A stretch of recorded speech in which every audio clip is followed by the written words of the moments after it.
Back in September 2025, the Living Tombstone announced they were hosting an art contest for their new Fortnite map, Can't Wait to Die. The requirements was for fans to make artwork of one of the Tombstoners, the characters within the band. Winners of the contest would have their art featured on power-up cards within the game. So I thought I'd give this a go. I decided I was going to make 01 because he's my favourite, and since I was feeling a sort of 3D art block at the time, I also decided I was going to make things even more difficult for myself and make it in 3D to get back into Blender again. I recorded the whole process of this, so I thought I would share exactly how I did this. Usually my 3D character process is sculpting a high poly, retopologizing it, and then baking it to keep all those details in the texture. However, when I found out about this competition, I actually didn't have that much time until the deadline, so I went with a different approach. The Living Tombstone's music is all inspired by video games, so I thought I'd match this theme and make a low poly model in a similar style to those colourful cel-shaded video games from the early 2000s, which I love. I also looked at Bomb Rush Cyberpunk a lot for reference. This is a more modern game that was inspired a lot by that style. Now, when it comes to 01, there's a few different interpretations of him. You have that more sort of simplified, slim silhouette you see in a lot of the official art. But then there's also that leather look, which he wears in the Chosen music video. My favourite look for him personally is how he looks on stage. I love how the neon lines are a bit more broken up, and I love the blocky look of all the tech on him, and I thought that would translate really well to the art style I was working with. I started out by doing some concept art. I did sort of a basic turnaround, sketching some of my favourite bits from his on-stage look. I don't get the measurements exactly right with concept art. I know like some people do that. I don't do that because when I'm modelling it, I'm going to end up changing it anyway. Usually I start with the head, but I didn't want to do that yet. So I started from the bottom this time with the feet. I looked a lot at the shoes in Bomb Rush Cyberpunk for this. Big shoes. That's what I wanted to do. And for the legs, I used some cylinders. I just use like really sort of basic shapes for everything, as basic as I can. This is like the block out at the moment. So I'm just using like cubes, cylinders, just to sort of make the torso and the legs and just making it match the shape roughly, but I do a lot of tweaking to it later. Use the symmetry tool for everything also, so to make me do less work. I don't want to do things twice.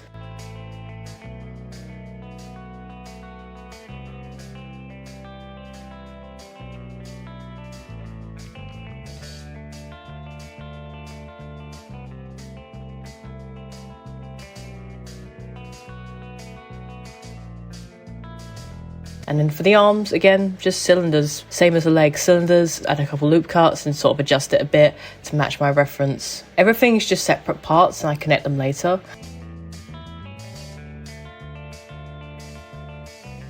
For the head, I use the UV sphere. I usually don't use these, but it worked well for what I needed.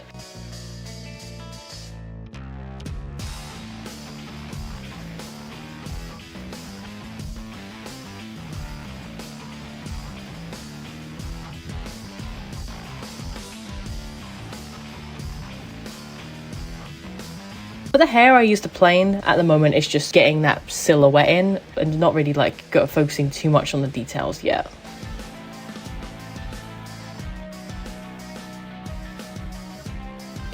And then once I sort of matched the shape from the side profile, I went to the front view and connected it all together again by using the symmetry tool.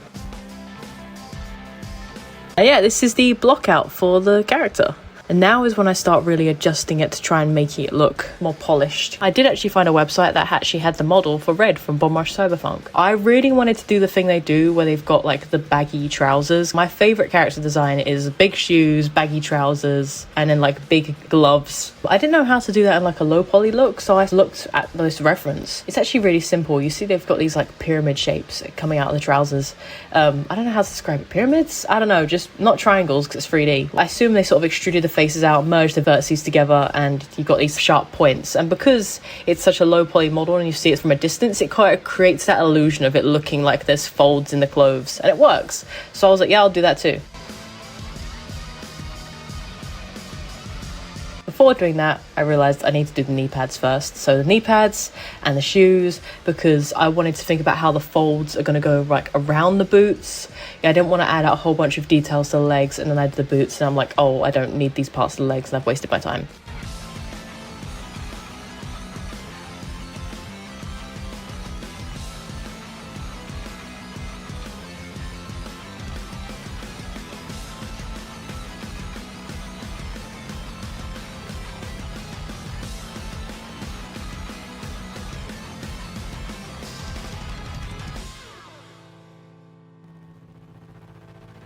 Now what I'm doing is, originally they were all just separate shapes, but I'm joining it all together so it's easier to rig.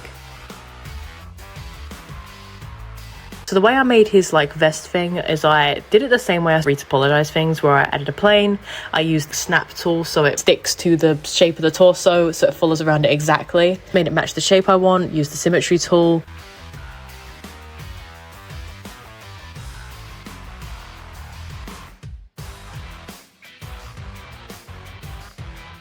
Then I added the solidify tool, and then before you know it, we've got a vest. This little screen thing was really easy. That was just a cube pretty much.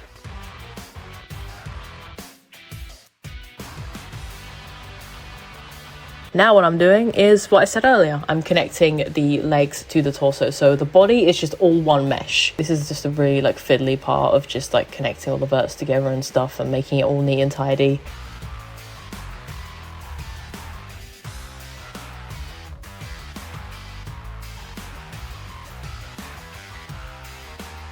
Shoulder pads, I did it the same way I do pretty much everything else.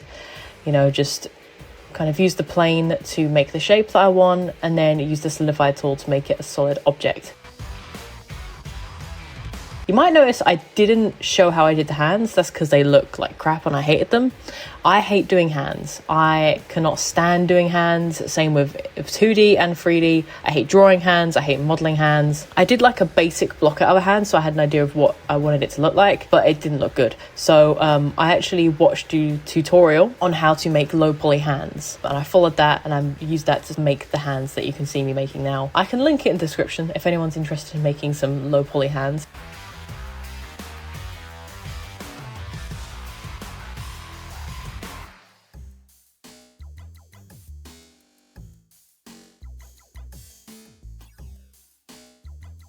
For the lights on his hands, they're just floating geometry, just like 4 planes hovering over the hands. I did the solidify tool to just a little bit, give them a little bit of depth. For his arm guards, I made it the same way I made his shoulder pads, adding a plane, adjusting it to fit the shape that I want.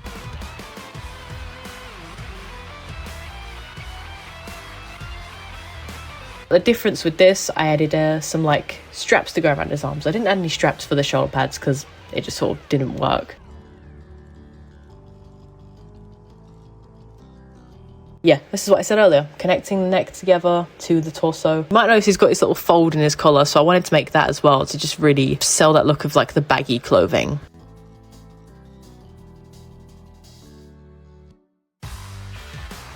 This is the finished model. Oh yeah, you might notice his hair looks a bit different. I changed it. I completely redid it. I did it the same way I did the other hair. I just made it a different shape because it just wasn't really big and fluffy enough. So the way it looks now looks a lot better. Now we've got to do the boring part. Since we're working with low poly, I don't need to retopologize it, thank God, but I do still need to UV unwrap it, which is fine. If you want a whole video on UV unwrapping,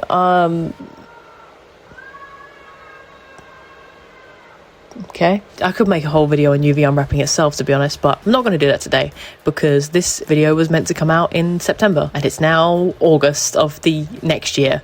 So we're just going to sort of briefly go over it. You got these grids over the 3D model. Think of the 3D object like you got to flatten them out so you can draw on them. Once the grids are nice and neat, that means, yeah, you can paint on it and it'll work. I unwrapped it all, so all the grids look nice, and I'm just putting all the little bits in the box.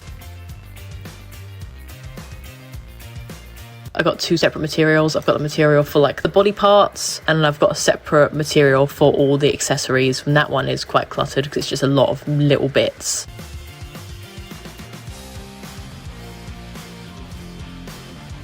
Texturing. This is where it really comes to life. First thing, I took it to Substance Painter. I always just start out by just adding the base colors for everything, and then I painted on some details. I used these Scape Alphas and dragged those on for the lights on the shins.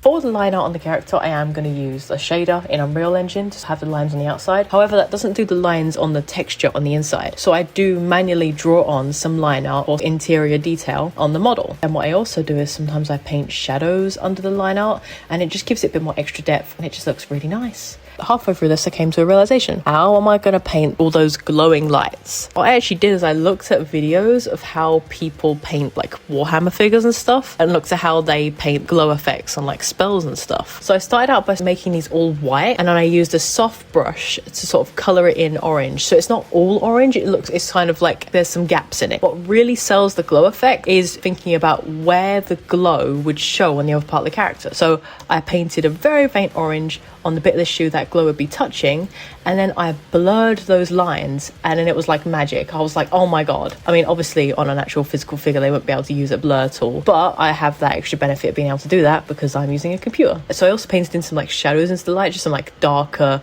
oranges, and then I painted in some like bright yellows in it as well for some highlights.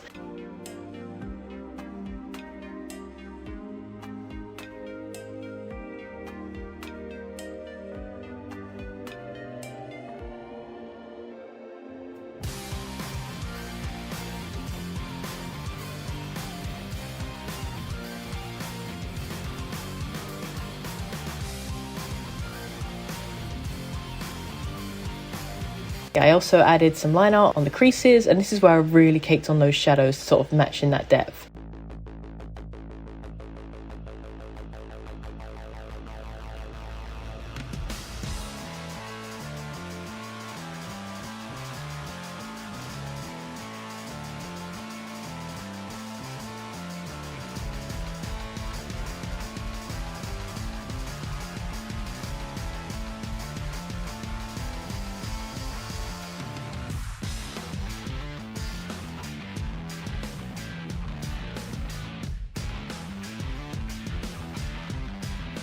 For the face, because it's all like a digital screen, I wanted to do the face like pixel art. Turns out pixel art is actually really hard to do, so this took me quite a few attempts. I don't know if this even counts as pixel art at this point. I genuinely did this like 4 times before I got a result I want. I went into Clip Studio Paint and I just used a like pixely brush to paint in this like skull icon that he has on his face. I made that into an alpha, and then I imported it into Substance Painter, and I just painted this to make it have that fun glow effect like literally everything else on him. What I did with the lights and the line art and the shadows, I just replicated that pretty much everywhere else in the body that I could. So you can see I've done it on the knee pads now, and it just really looks a lot more cartoony and fun.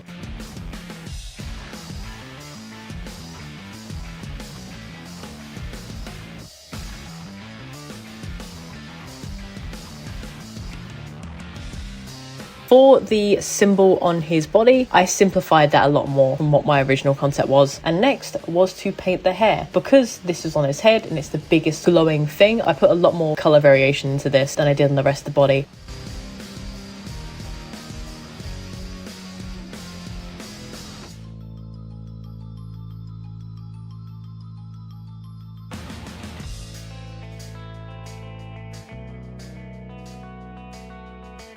Made it so that it's darker at the top, light at the bottom, so it looks like the light is coming from his helmet. And then that is the finished textures.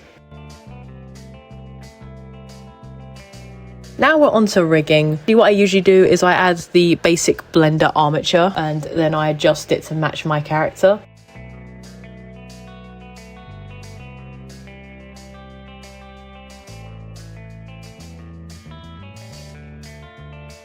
And then I usually just manually add in the thumb and fingers. And then once I do that, I parent it to the model with automatic weights. Sometimes the computer gets things wrong and then he looks like he's made of goo, so I have to do some weight painting to sort of fix it.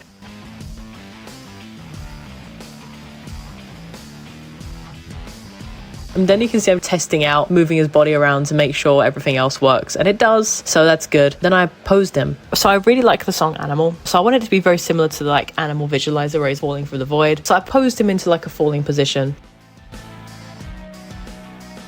I took him into Unreal Engine. He looks all right, but if you press this button, he's self-shaded. Now, it wasn't that simple. I did have to manually go and add a material and add self-shader, but I'm not a technical artist, so I didn't come up with this. I did watch a video tutorial on how to add a self-shader in Unreal, as well as a video tutorial on how to add line art. I will link both of these in the description because I'm not going to take credit for thinking up how to do this. I couldn't decide whether I wanted him to have orange line art or black line art, so I took some renders trying out both. Now, for the backdrop, I wanted to make that void, so I went went back into Blender, modeled a big tube, unwrapped it, and then in Substance Painter, I manually painted the void. The tube now has color and lines. I set up the camera how I wanted, and then that's it. That's done. That is my fully finished 01 model. Now, unfortunately, I was not one of the winners of the competition, but I don't mind it too much. I'm really happy with what I made. Probably one of the shortest projects I've ever done. Out of everything I've made on my portfolio, it's probably one of my favorites. I'm really sorry if this video was hard to follow. It's my first time doing one of these videos, and it was September of last year that I did model this, so it's hard to remember how I did it. I would like to do more videos like this, so if you are interested in more of my process of 3D stuff, subscribe and I will do more. If you prefer my gaming type videos, I will be doing more of those as well at some point when I have any time to myself. If you really like my 3D art, I actually have commissions open at the moment, so if you would like me to make you a cool 3D model, go on the link in the description, fill out a little form telling me what you want me to make, and then I will make it for you. Of course, it is commission, so you have to pay, but prices start from only £15, so check that out if you're interested. But yeah, thank you for watching. If you stuck around through all my ramblings and my very, very fast-paced explanations of stuff, then I appreciate that. And yeah, I'll see you in the next one. Bye!